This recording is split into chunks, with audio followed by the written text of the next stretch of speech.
Salut à tous, aujourd'hui on est parti pour le 1059e épisode de l'After Zap Image. On va débuter avec l'un des résultats les plus fous dans l'histoire du football. C'était il y a exactement 7 ans, jour pour jour. On est au Mondial 2014 au Brésil, on joue une demi-finale. Le Brésil reçoit l'Allemagne et évidemment vous vous souvenez tous de ce résultat hallucinant, de cette humiliation subie par la sélection brésilienne à domicile. L'Allemagne avait battu le Brésil sur le score de 7-1 avec notamment en première période un cinglant 5-0 et surtout cet enchaînement assez fou, 23e, 24e, 26e, 29e, 4 buts allemands en l'espace de 6 minutes, c'était assez hallucinant. On enchaîne les amis avec deux petites infos qui concernent la sélection danoise, l'une des révélations du Danemark sur cet Euro, c'est le jeune attaquant Mikkel Damsgaard qui a marqué notamment un magnifique coup franc face à la sélection anglaise. Il a vu évidemment sa valeur grimper en flèche sur le marché des transferts. Il a été acheté il n'y a même pas un an par la Sampdoria pour 6 millions d'euros et à l'heure actuelle la Samp demande 60 millions d'euros pour laisser partir le jeune Mikkel Damsgaard. Ensuite on a une déclaration du sélectionneur du Danemark Kasper Hjulmand qui nous parle notamment de ce but inscrit par Harry Kane, ce penalty inscrit en prolongation. Il nous dit 5 secondes avant que Sterling ne traverse la surface de réparation, il y avait un ballon sur le terrain. Je suis avec le 4e arbitre pour lui dire qu'il y a 2 ballons sur le terrain. J'ai vu qu'il n'y aurait pas dû y avoir penalty, donc c'est quelque chose qui m'énerve. Je suis vraiment déçu pour mes joueurs. Alors évidemment, bon, on l'a tous vu, il y avait 2 ballons sur le terrain et en plus de ça, voilà, il y a un penalty qui est quand même très limite en la faveur des Anglais. Ensuite, on enchaîne avec une déclaration de Harry Kane sur ce penalty. Il nous dit « Mon penalty, je dois dire que je ne l'ai pas aussi bien tiré qu'en général. J'ai eu de la chance qu'il me revienne dessus. Parfois, les choses tournent dans votre sens et heureusement pour nous, c'était le cas sur ce match. » Ensuite, petite information du côté de la sélection espagnole. Luis Enrique, le sélectionneur de la Rora, vient d'être prolongé. Il va continuer l'aventure jusqu'en 2024. Ensuite, direction l'équipe de France. Et là aussi, ça concerne le sélectionneur Didier Deschamps. On en avait parlé hier. Cette fois-ci, c'est confirmé. Didier Deschamps sera bel et bien le sélectionneur de l'équipe de France jusqu'au moins au Mondial 2022. Déclaration du président de la Fédération française de football, Noël Le Graët, qui nous dit tout simplement, oui, on s'est rencontrés, on a longuement parlé ce mercredi, la question a été réglée en 3 minutes, sa volonté est très forte de continuer, la mienne l'était aussi. Donc voilà, c'est clair, Didier Deschamps continuera à être le sélectionneur de l'équipe de France. Ensuite, une décla aussi de Noël Le Graët sur la polémique Ousmane Dembélé et Antoine Griezmann. Il nous dit « On m'en a parlé, je n'avais pas vu cette vidéo. C'est quelque chose qui date d'il y a 2 ans, c'est une maladresse. Quand on connaît Antoine, la gentillesse de ce garçon, quand on connaît aussi la gentillesse d'Ousmane, ce sont des joueurs avec du cœur ouvert, engagés, à milieu de l'image que l'on voudrait donner d'eux avec cette vidéo. Ça me fait mal au cœur pour eux. Je leur passerai peut-être un petit coup de fil de courtoisie. » Ensuite, on a une déclaration de Louis van Gaal qui nous parle de Kylian Mbappé. Il nous dit « Physiquement et techniquement, c'est un joueur fantastique. Mais quand tu peux faire une passe, que tu dribbles et que tu perds la balle, et ça lui arrive souvent, est-ce qu'il joue pour l'équipe à ce moment-là ? Je me pose la question. » On enchaîne les amis du côté de l'Olympique de Marseille avec l'accord pour le prêt de Pau Lopez. On en avait parlé hier, donc on attend l'officialisation qui devrait intervenir dans les toutes prochaines heures. Pau Lopez qui devrait donc être en concurrence avec Steve Mandanda la saison prochaine. Ensuite, une déclaration de Pablo Longoria qui nous parle de la rumeur Franck Ribéry, puisque Franck Ribéry est sans club. Il a quitté la Fiorentina qui n'a pas prolongé son contrat. Il nous dit « J'ai beaucoup de respect pour Franck Ribéry, mais on a déjà des joueurs offensifs du même profil. On a Konrad, Luis Enrique, Radonjic. C'est normal que beaucoup de noms sortent. Ce sont des rumeurs. Je préfère parler de ce qui est en train d'être bouclé. » Ensuite, direction Paris Saint-Germain, plusieurs déclarations de Sergio Ramos, qui déjà est très heureux de continuer à porter le numéro 4, puisque Sergio Ramos va de nouveau avoir le numéro 4, comme il l'avait déjà du côté du Real Madrid. Il nous dit c'est un privilège de porter le numéro 4 du Paris Saint-Germain. Autre déclat de Sergio Ramos qui nous dit « Je suis très heureux de rejoindre le PSG, c'est un grand changement dans ma vie. un nouveau défi et un jour que je n'oublierai jamais. Je suis fier de faire partie de ce projet très ambitieux d'intégrer une équipe avec de grands joueurs. C'est un club qui a déjà prouvé au plus haut niveau avec des fondations solides. Je veux continuer à grandir avec le Paris Saint-Germain et aider cette équipe à aller remporter des titres. Ensuite, il nous dit aussi que c'était tout simplement le meilleur endroit pour lui pour continuer à rêver sur la fin de sa carrière.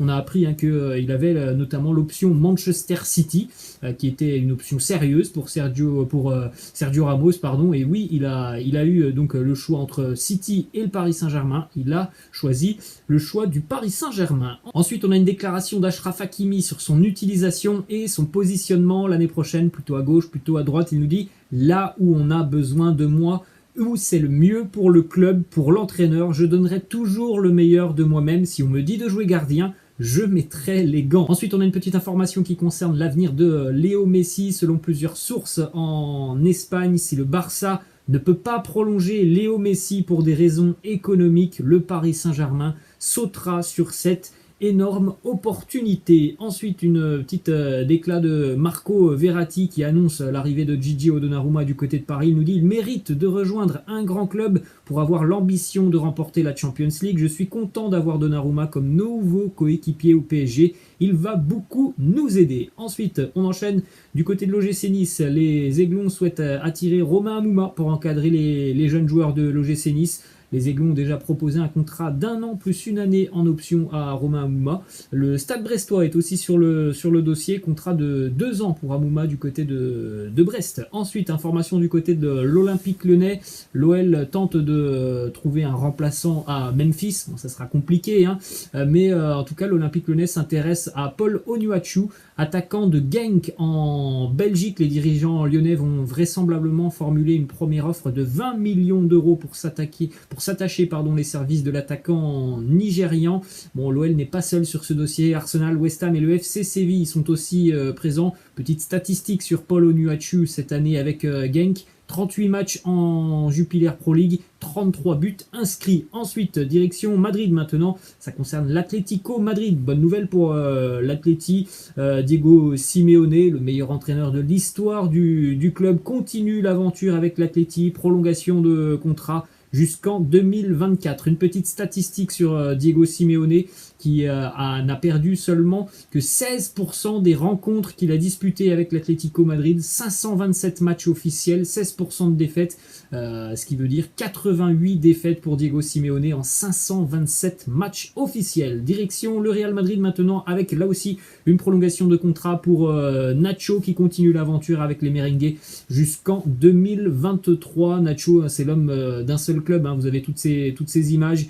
Il est au Real Madrid déjà depuis plus de 20 ans, Nacho, donc c'est vraiment le club de sa vie. Il nous fait d'ailleurs une petite déclaration, il nous dit: je ne peux pas concevoir une vie sans le Real. Le Real n'est pas seulement un club de football, c'est une famille. Je suis très reconnaissant d'encore être ici et de pouvoir continuer à faire partie de ce grand club pendant de nombreuses années. Direction maintenant Villarreal qui donc jouera la Ligue des Champions l'année prochaine grâce à notamment ce succès en Europa League. Eh bien, c'est la fin d'une belle histoire d'amour entre Villarreal et Carlos Bacca, puisqu'après 4 saisons passées sous la tunique du sous-marin jaune, d'ailleurs 43 buts inscrits par Carlos Bacca, le club espagnol a annoncé hier qu'il n'y aurait pas de prolongation de contrat pour l'attaquant colombien. Ensuite, direction le FC Barcelone, un nouveau départ devrait être officialisé dans les tout prochains jours du côté du Barça.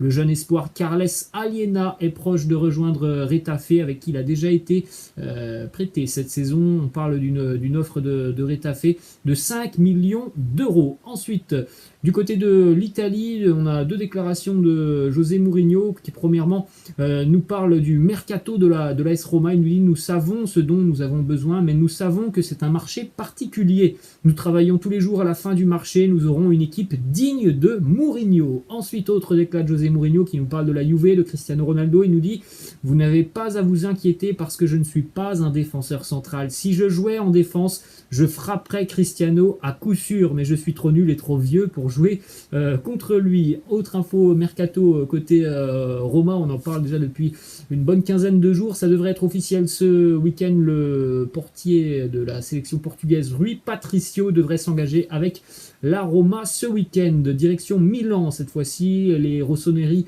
officialisent l'arrivée du jeune milieu de terrain Sandro Tonali, qui était déjà prêté la saison dernière du côté prêté par Brescia. Cette fois-ci c'est officiel, il s'engage avec le Milan. Autre info côté milanais, Olivier Giroud devrait s'engager avec les rossoneri en début de semaine prochaine. Normalement la visite médicale pour Giroud est prévue ce lundi. Ensuite, info qui concerne Zlatan Ibrahimovic, puisque les rossoneri sont de retour à l'entraînement. Malheureusement pour Zlatan, on sait, il est toujours blessé, il est en train de soigner son genou gauche. Il devrait faire son retour avec les rossoneri pour la fin du mois d'août. On enchaîne avec une information qui concerne l'ancien parisien Thiago Motta, comme évoqué depuis quelques jours. Il est officiellement devenu le nouvel entraîneur de la Spezia. Petite information aussi qui concerne un joueur qui va disputer la finale de l'Euro ce dimanche avec la Squadra Azzurra, Emerson, qui devrait être aligné en tant que titulaire.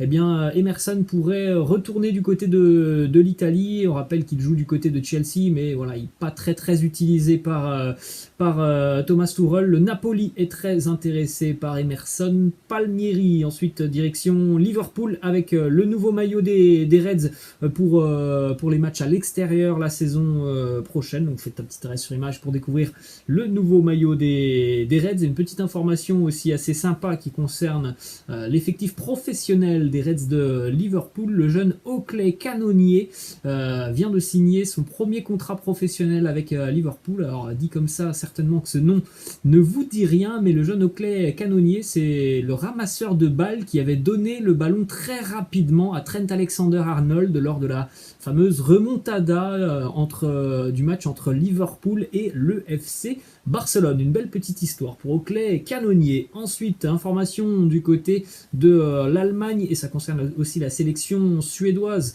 Robin Quaison quitte Mayence à 27 ans. Robin Quaison choisit déjà les Émirats. Il s'engage du côté de l'Arabie Saoudite avec Al Ettifaq. Bon, c'est un choix un petit peu surprenant à l'âge de 27 ans, évidemment, qui a certainement l'aspect financier qui a beaucoup joué dans ce dossier. Robin Quaison en 123 matchs de Bundesliga, c'était 31 buts pour 9 passes décisives. On enchaîne les amis et on va terminer cet épisode avec une belle image aussi d'un très beau maillot. Souvent les maillots du club américain sont très sympas, il y a toujours de jolis designs. Et bien encore une fois, c'est pas officiel mais ça devrait être le nouveau maillot du club américain. Il est encore une fois plus que réussi. Voilà les amis, la fin de cet After Zap Image. J'espère que ça vous a plu. N'hésitez pas comme d'habitude à lâcher un petit pouce bleu. Je vous laisse, je vous dis à la prochaine. Ciao.